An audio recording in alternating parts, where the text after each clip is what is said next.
आज हम जानेंगे कि जंतुओं में पोषण किस प्रकार से होता है, मनुष्य का आहार नाल कैसा होता है। क्या आप जानते हैं? आप तो भोजन खा लेते हैं, लेकिन क्या आपको पता है कि जो आप भोजन खाते हैं वो आपके शरीर के किन किन भागों से होकर गुजरता है? क्या आप लोग को पता है कि आप जब भोजन खाते हैं तो वो भोजन बड़े रूप में होता है और हमारे शरीर में जा करके वो छोटे छोटे टुकड़ों में बढ़ जाता है। क्या आपको पता था? आप लोग आराम से भोजन खाते थे, उसके बाद आराम से निफिक्र हो जाते। क्या आपने कभी सोचा कि ये भोजन का आखिर होता क्या है?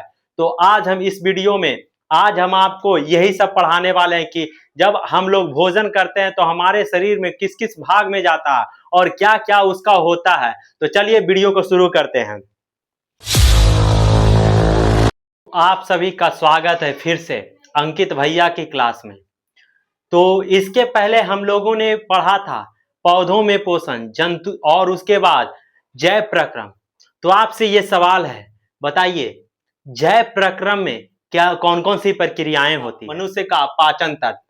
अब ये मनुष्य का पाचन तंत्र स्टार्ट कहां से होता है, चलिए हम आपको फिगर में बताते हैं।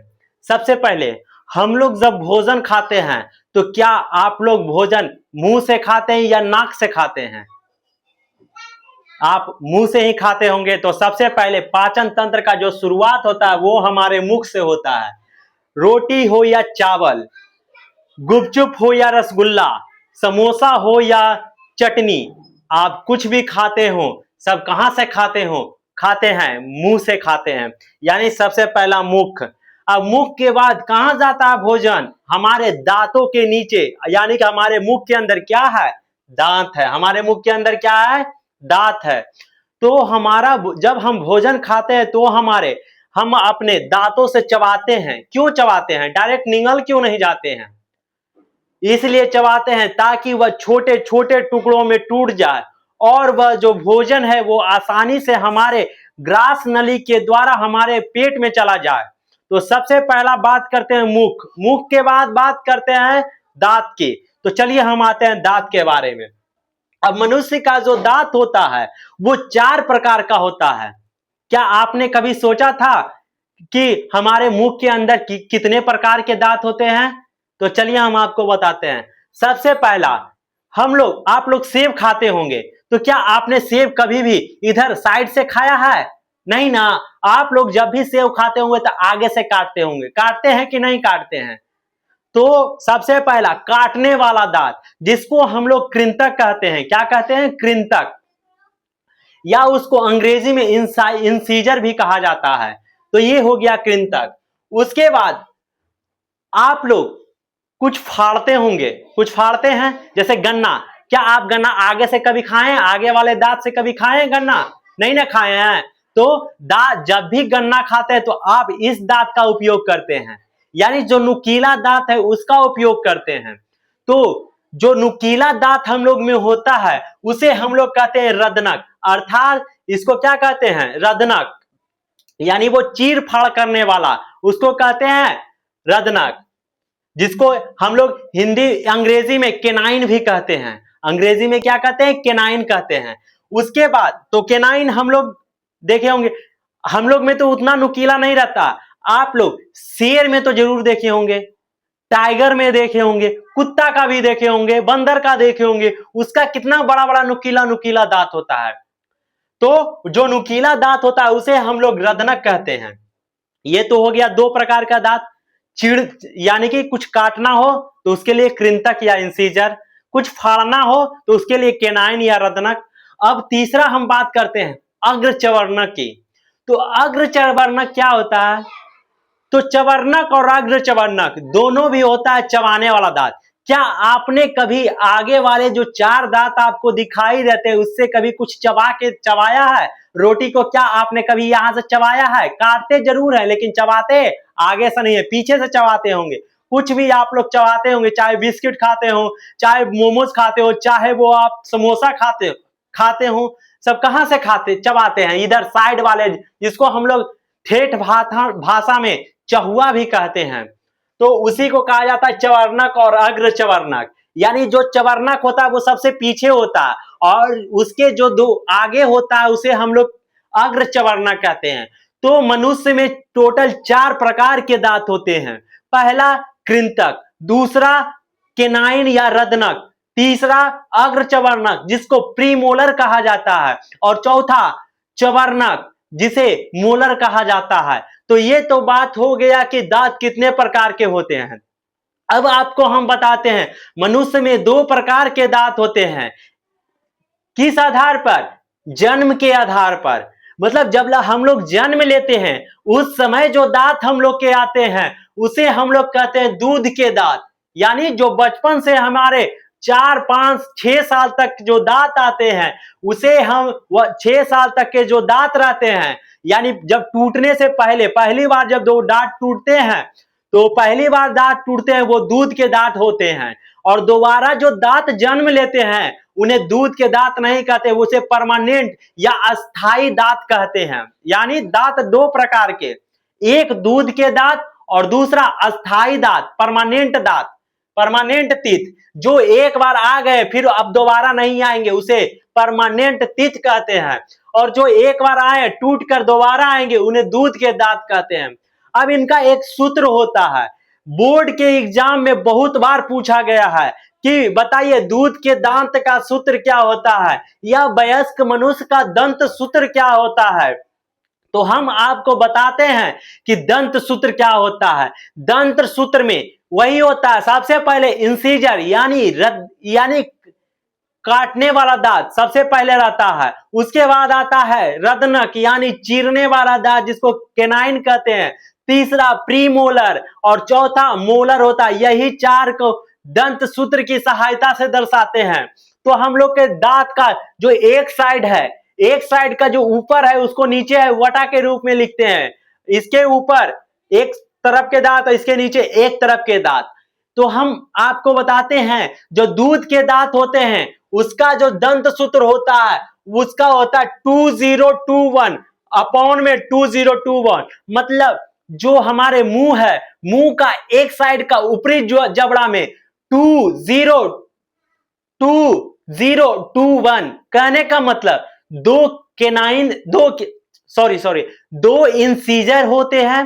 केनाइन बच्चों में यानी दूध के दांत में नहीं पाए जाते हैं। उसके बाद 2 प्रीमोलर होते हैं और 1 मोलर होते हैं। ये क्या होते हैं? दूध के दांत। तो टोटल मनुष्य में टोटल ये दूध के दांत कितने हो गए मनुष्य में? तो 2021 अपॉन में 2021 यानी एक साइड में 2 2 4 1 5 यानी 5 5 10, 5 ऊपर 5 नीचे 10 और 10 इधर, यानी टोटल 20 दांत होते हैं। किसमें? दूध के दांत में टोटल 20 दांत होते हैं। उसके बाद हम बात करते हैं वयस्क मनुष्य में दांत कितने होते हैं। तो वयस्क मनुष्य में जो होते हैं 2 1 2 3 अपॉन में 2 1 2 3 यानी कि एक साइड का ऊपर वाला 2 इंसीजर 1 केनाइन जो क्या दूध के दांत में नहीं थे वो अस्थाई दांत में केनाइन भी आ जाते हैं। 2 प्रीमोलर, ये 2 प्रीमोलर दूध के दांत में भी थे, और कितने? 3 मोलर जो क्या थे? 1 मोलर पहले से थे दूध के दांत में भी, 2 मोलर और आ जाते हैं अस्थाई दांत में। यानी अगर अस्थाई दांत का सूत्र पूछेगा तो 2 1 2 3 अपॉन में 2 1 2 3 यानी जबड़ा में जो ऊपर का एक साइड 2 1 2 3 नीचे 2 1 2 3, उसी प्रकार से इधर भी 2 1 2 3 इधर भी नीचे 2 1 2 3। टोटल कितने दांत हो गए? 2 1 3 2 5 3 8, यानी एक साइड का ऊपर 8 दांत, एक साइड का नीचे 8 दांत, उसी प्रकार से 8 8 16 एक साइड का, तो इधर भी 8 8 16 एक साइड का। यानी वयस्क मनुष्य में टोटल कितने दांत होते हैं? 32 यानी 32 दांत होते हैं। अब हम आगे आते हैं, दांत हो गया, दांत के प्रकार हो गए, यानी दंत सूत्र हो गया। अब आते हैं ये दांत का प्रकार भी हो गया। अब हम आते हैं क्या? दांत के बारे में कि दांत क्या होता है। अब दांत का जो संरचना होता है, जो ऊपर वाला हमको व्हाइट व्हाइट ऊपर वाला जो दिख रहा है, ये जो ऊपर वाला जो दिखता है उसे हम लोग एनामेल कहते हैं। क्या कहते हैं? एनामेल। यानी दांत का जो ऊपरी परत होता है उसे एनामेल कहते हैं। उसके बाद दांत के जो अंदर होता है उसे डेंटाइन कहते हैं। अगर किसी का दांत सड़ जाता है तो यही डेंटाइन, यही जो सबसे पहले तो एनामेल नष्ट होगा और किसी किसी में अंदर मसूड़ा सड़ने लगता है, मसूड़ा का ऊपर से अंदर से सड़ने लगता है, जिसे डेंटाइन में डेंटाइन अगर जिसका डेंटाइन में अगर इंफेक्शन हो गया उसका दांत सड़ना तय है। उसके बाद जब डेंटाइन और एनामेल को यानी मसूड़ा से जो ऊपर जितने भी दांत दिखाई दे रहे हैं, मसूड़ा से ऊपर जो भी दांत का भाग दिखाई दे रहा है उसे क्राउन कहते हैं। क्या कहते हैं? क्राउन। यानी जो मसूड़ा से ऊपर जो दांत दिखाई देंगे उसे हम लोग क्राउन कहते हैं। उसके बाद जो दांत जहां अवस्थित होते हैं, दांत देखो दांत कहां स्थित है, कहां स्थित है? मसूड़ा में। यानी दांत, मसूड़ा को अंग्रेजी में गम कहते हैं। यानी जो दांत स्थित होते हैं वो कहां स्थित होते हैं? मसूड़े में स्थित होते हैं। उसके बाद इसमें रूट कैनाल पाया जाता है। इसी रूट कैनाल के द्वारा जो हमारे दांत होती है, दांत के अंदर शिराएं, ब्लड को सर्कुलेशन करने के लिए यही रूट कैनाल हम लोग में मदद करता है। और इसी में नर्व भी पाए जाते हैं, अर्थात तंत्रिका तंत्र भी इसी में पाए जाते हैं। तभी हम लोग को दर्द होता है तो पता चलता है कि दांत दर्द दे रहा है। तो आपको दांत भी समझ में आ गया होगा। यानी दांत तो हो गया। अब उसके बाद उसमें भी क्या होता है? जीभ पाया जाता है। जीभ तो पता ही होगा।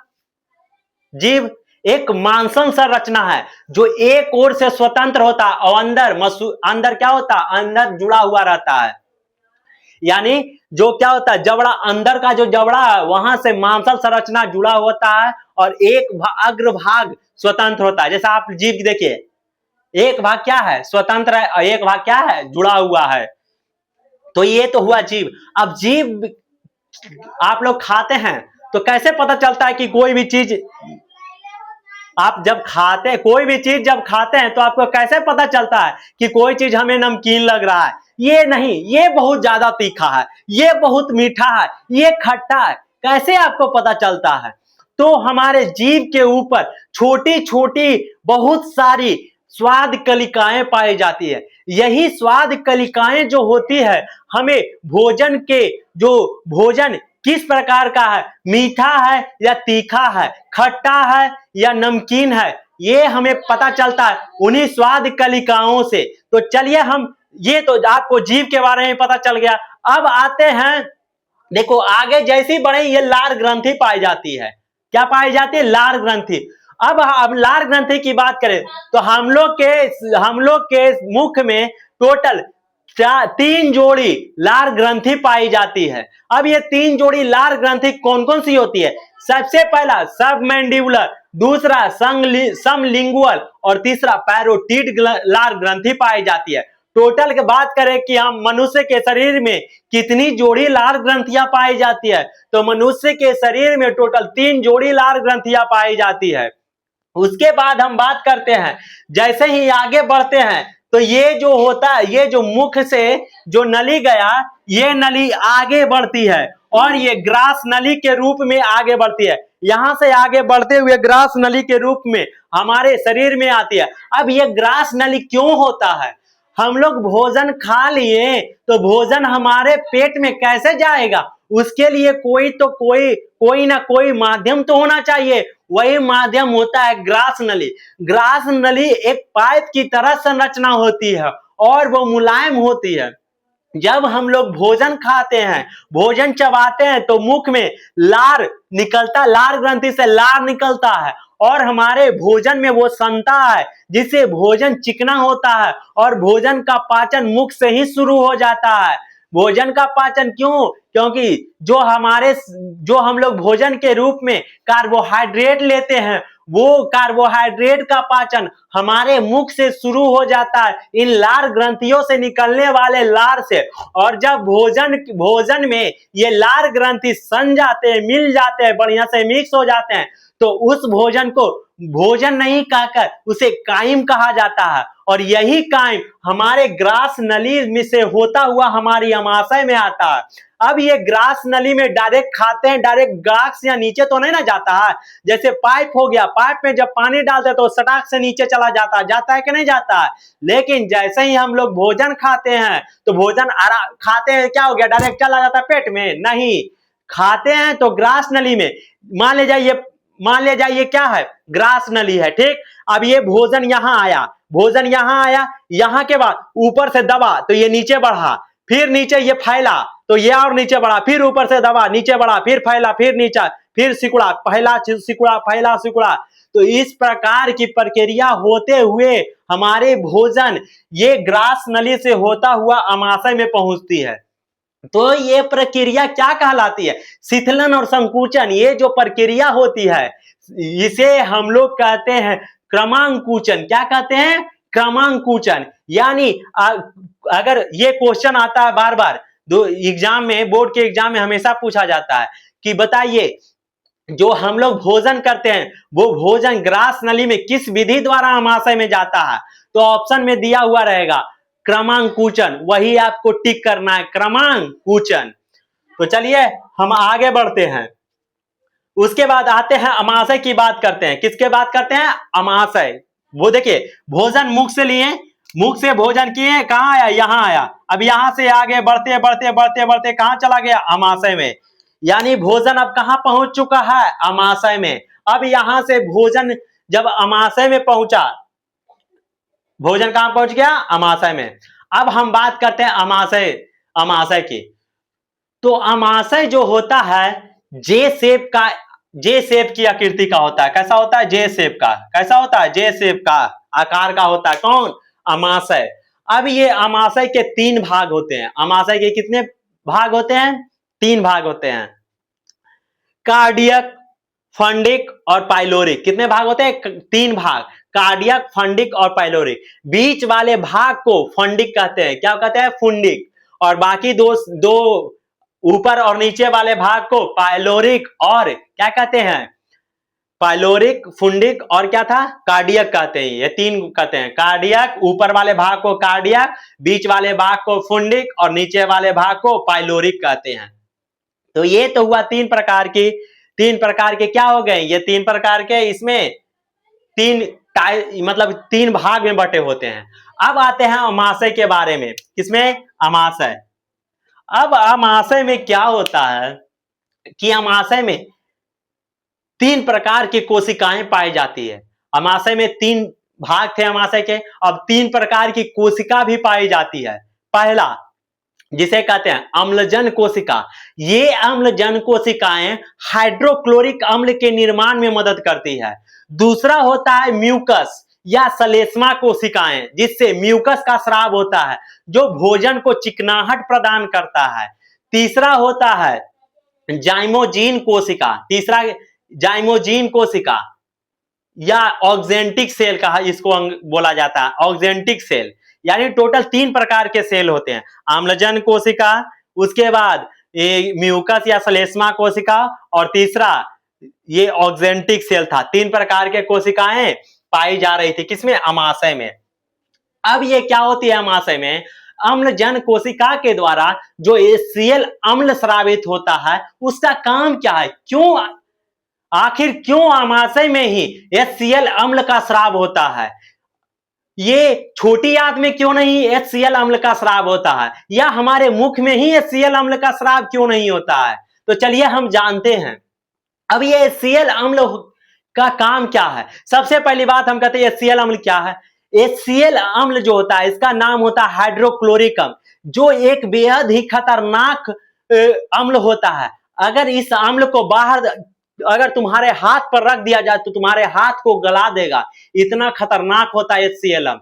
आखिरकार जब इतना खतरनाक होता है HCl हम, तो हमारे पेट की कोशिकाओं में क्यों, हमारे पेट की अमाशय में क्यों उपस्थित है ये जो अम्लजन को, ये जो हाइड्रोक्लोरिक अम्ल है, क्यों, आखिर क्यों, इसका काम क्यों है। अगर ये इतना खतरनाक, अगर HCl अम्ल इतना खतरनाक है तो क्यों हमारे अमाशय में यह उपस्थित है। तो यह इसलिए उपस्थित है कि हमारे जो म्यूकस कोशिका होती है वो एक म्यूकस स्रावित करती है। वो म्यूकस HCl अम्ल से हमारे अमाशय को, जो हमारे अमाशय होती है उसको बचाती है, और वो आगे जो बढ़ता है तो भी उसको बचाने का काम यही म्यूकस करती है। अब ये अम्ल, ये तो पता चल गया कि क्यों होता है, क्यों, कैसे हम लोग का जो अमाशय है वो बचता है। उसके बाद हम बात करते हैं कि ये जो HCl अम्ल होता है, जो हम भोजन किए, जो कायम के रूप में अमाशय में गया, इस अमाशय अर्थात यह जो अमाशय में भोजन गया जो कायम के रूप में था, इसमें कुछ हानिकारक पदार्थ चले गए हों, कुछ भी हानिकारक पदार्थ चले गए, उसको मारने का काम कौन करता है? यही HCl अम्ल करता है। और ये HCl अम्ल क्या करता है? ये HCl अम्ल जो होता है वो निष्क्रिय पेप्सिनोजेन को पेप्सिन में बदल देता है। ये पेप्सिन क्या करता है? ये प्रोटीन को पेप्टोन में बदल देता है। ये प्रोटीन को पेप्टोन में बदलता है। कौन? पेप्सिन। पेप्सिन जो होता है प्रोटीन को पेप्टोन में बदल देता है। कहां पे? अमाशय में। यानी अमाशय में क्या होता है? HCl अम्ल स्रावित होता है। अब ये HCl अम्ल क्या करता है? निष्क्रिय पेप्सिनोजेन को किसमें बदल देता है? पेप्सिन में बदल देता है। अब ये पेप्सिन क्या करता है? प्रोटीन को किसमें बदलता है? तो प्रोटीन को प्रोटीन को पेप्टिड में बदल देता है। अब इसके बाद आगे आते हैं। आगे जब ये बढ़ेगा भोजन आएगा कहां? छोटी आंत में। अब उसके पहले आपको एक संरचना दिख रहा होगा, ये क्या है? ये पत्ती के जैसा आपको संरचना दिख रहा होगा। कैसा? पत्ती के जैसा आपको संरचना ये दिख रहा है, इसे कहते हैं अग्न्याशय। क्या कहते हैं? अग्न्याशय। अब ये अग्न्याशय का काम क्या होता है? आखिरकार ये अग्न्याशय है क्या? तो अग्न्याशय है, यह एक इंडो और एक्सोक्राइन ग्लैंड है। मतलब अंतःस्रावी ग्रंथि भी है और बाह्य स्रावी ग्रंथि भी है। और हमारे ये क्या है? अग्न्याशय हमारे शरीर की अंतःस्रावी ग्रंथि और बाह्य स्रावी ग्रंथि दोनों है अग्न्याशय। अब आते हैं अग्न्याशय में क्या होता है। अग्न्याशय में जितने भी होते हैं विभिन्न प्रकार के हार्मोन, विभिन्न प्रकार के एंजाइम का सिक्रीशन कहां होता है? अग्न्याशय में। जैसे जैसे हो गया एमाइलेज, हो गया लाइपेज, हो गया न्यूक्लियेज, हो गया, ये सब कहां बनते हैं? ये सारे के सारे कहां बनते हैं? तो अग्न्याशय में बनते हैं। ये अग्न्याशय में बनते हैं, लेकिन भोजन तो अग्न्याशय में नहीं जाता है। तो आखिरकार ये अपना कार्य कैसे करते हैं? तो अग्न्याशय से एक नली निकलती है और वो नली कहां आकर के मिलती है? छोटी आंत में मिलती है। और जो जितना भी एंजाइम्स बना था सब छोटी आंत में चली जाती है और छोटी आंत में भोजन का पाचन होता है। चलिए, ये तो अग्न्याशय हो गया। अब आता है यकृत यानी लीवर। यकृत यानी लीवर। हमारे शरीर की जो सबसे बड़ी ग्रंथि होती है वो कौन सा होता है? यकृत। यानी अगर बोर्ड एग्जाम में ये भी क्वेश्चन पूछा जाएगा, बताइए कि हमारे शरीर की सबसे बड़ी ग्रंथि कौन सी है? क्या आपको पता है? अगर पता है तो कमेंट में बताइए। तो ये क्या है? यकृत, जो कि हमारे शरीर की सबसे बड़ी ग्रंथि मानी जाती क्या है? इसका वजन लगभग 1.5 किलोग्राम होता है। कितना होता है? 1.5 किलोग्राम यकृत का वजन। अब ये यकृत क्या करता है? यकृत से एक नली जुड़ी होती है और नली से कौन जुड़ा होता है? पित्ताशय। यकृत में जो पित्त बनता है यानी बाइल जूस, जिसको कहते हैं पित्तरस, यकृत से बनता है पित्तरस। और ये पित्तरस पित्ताशय में आकर के जमा होता है, पित्ताशय में आके जमा होता है। और ये पित्ताशय से निकलता ये बाइल जूस, ये क्या बोलते हैं इसको? हाँ, ये जो पित्ताशय से जो निकलता है पित्तरस, ये पित्तरस नली के द्वारा होता हुआ अग्न्याशय में आकर मिलता है। और अग्न्याशय से जो नली निकल के जा रहा था छोटी आंत में, वही आंत में आकर के कौन मिल जाता है? ये पित्तरस आकर के मिलता है। अब ये पित्तरस का काम क्या है? अब भोजन जैसे ही अमाशय से हमारे कहां आया, अमाशय से जैसे ही छोटी आंत में आया, क्या? भोजन कायम के रूप में। तो ये जो कायम था, अब ये तो हो गया अम्लीय। तो अम्लीय जब हो गया तो इस पे एंजाइम्स कार्य नहीं कर पाते हैं। इसीलिए ये जो भोजन छोटी आंत में गया, इस भोजन को क्या किया जाता है? इस भोजन को पित्तरस के द्वारा उसे क्षारीय बनाया जाता है। और जैसे ही वो भोजन क्षारीय बनता है तो उस पे एंजाइम्स कार्य करना शुरू कर देते हैं। तो छोटी आंत, ये क्या है? छोटी आंत। अब ये छोटी आंत क्या है? छोटी आंत के भी तीन पार्ट होते हैं। सबसे पहला इलियम, जो जैसे ही अमाशय से निकल के छोटी आंत निकलता है, वो इलियम वाला पार्ट होता है, वो सी शेप का होता है। इलियम वाला, ileum, sorry sorry sorry sorry, ileum नहीं, जो निकलता है उसे ड्यूडेनम कहते हैं। क्या कहते हैं? ड्यूडेनम। क्या कहते हैं? ड्यूडेनम। उसके बाद जेजुनम होता है और सबसे अंतिम वाला पार्ट होता है वो इलियम होता है। तो जैसे ही ड्यूडेनम होता है वो सी शेप का होता है ड्यूडेनम। तो सी शेप का, शुरुआत में जो सी शेप का होता है उसे क्या कहते हैं? ड्यूडेनम। उसके बाद जेजुनम होता है और सबसे जो लास्ट में होता है उसे इलियम कहते हैं। 3 पार्ट होता है किसके? छोटी आंत के, ड्यूडेनम, जेजुनम और इलियम। अब हम बात करते हैं कि छोटी आंत में किसका किसका पाचन होता है। तो छोटी आंत में सबसे पहले क्या करता है? स्टार्च एवं ग्लाइकोजेन। जो स्टार्च हम भोजन के रूप में लिए थे, वो स्टार्च और जो ग्लाइकोजेन था उस पर एमाइलेज जाकर के अपना कार्य करके वो माल्टोज में तोड़ देता है। किसमें तोड़ देता है? माल्टोज को। फिर इस माल्टोज को, ये जो माल्टोज टूटा, इस माल्टोज को माल्टेज नामक एंजाइम तोड़ करके ग्लूकोज प्लस ग्लूकोज में तोड़ देता है। और हम लोग का काम ही है ग्लूकोज को हमारा शरीर एब्जॉर्ब कर लेता है, ग्लूकोज के रूप में टूट गया। उसके बाद आते हैं लाइपेज। ये किससे निकलता है? अग्नाशय से निकलता है। ये जो लाइपेज होता है, इमल्सीकृत वसा, यानी जो टूटे हुए छोटे छोटे वसा के रूप में जो टूट गए थे उन्हें फिर से तोड़ता है और वसा अम्ल और ग्लिसरॉल में बदल देता है। उसके बाद न्यूक्लियेज, ये भी अग्नाशय से निकलने वाला ये एक प्रकार का एंजाइम है जो न्यूक्लिक अम्ल को न्यूक्लियोटाइड्स में तोड़ देता है। उसके बाद जो पेप्टाइडेज था, ये पेप्टाइडेज है, ये भी कहां से निकलता है? तो अमाशय से निकलता है। ये पेप्टाइडेज जो होता है, जो अमाशय में प्रोटीन को पेप्टोन में बदला था, उस पेप्टोन को किसमें बदल? एमिनो अम्ल में बदल देता है। उसके बाद लैक्टेज जो एंजाइम है वो लैक्टोज पर कार्य करके ग्लूकोज और ग्लैक्टोज में तोड़ देता है। और इन्वर्टेज जो था, जो हम लोग भोजन के रूप में सुक्रोज लेते हैं, उसको तोड़कर ग्लूकोज और फ्रुक्टोज में बदल देता है। अब ये इतना बदल देता है, उसके बाद हमारे जो छोटी आंत होता है उसमें पूरा क्या हो गया था? पाचन समाप्त हो जाता है। उसके बाद छोटी आंत से ही अमाशय का, छोटी आंत से ही भोजन का अवशोषण भी शुरू हो जाता है। उसमें अंगुली के समान रचना होती है। इस प्रकार से अंगुली, जो ये उंगली दिख रहा है, इसी प्रकार से संरचना छोटी आंत में पाई जाती है, जिसे रसांकुर या विलाई कहते हैं। इसी विलाई के द्वारा भोजन में उपस्थित जो भी हमारे लायक पोषक पदार्थ है उसको अवशोषित करने का काम विलाई करता है। तो जो हमारे शरीर का मैक्सिमम जो अवशोषण होता है, सबसे ज्यादा जो अवशोषण होता है वो यही छोटी आंत में होता है। अब छोटी आंत में के बाद ये भोजन कहाँ चला जाता है? ये बड़ी आंत में जाता है। अब बड़ी आंत के 3 पार्ट, सीकम, कोलोन, सीकम एक होता है और कोलोन होता है। बड़ी आंत के भी क्या होते हैं? पार्ट्स होते हैं। एक सीकम होता है, एक कोलोन होता है और एक रेक्टम होता है। सीकम, कोलोन और रेक्टम, 3 पार्ट, सीकम, कोलोन और रेक्टम।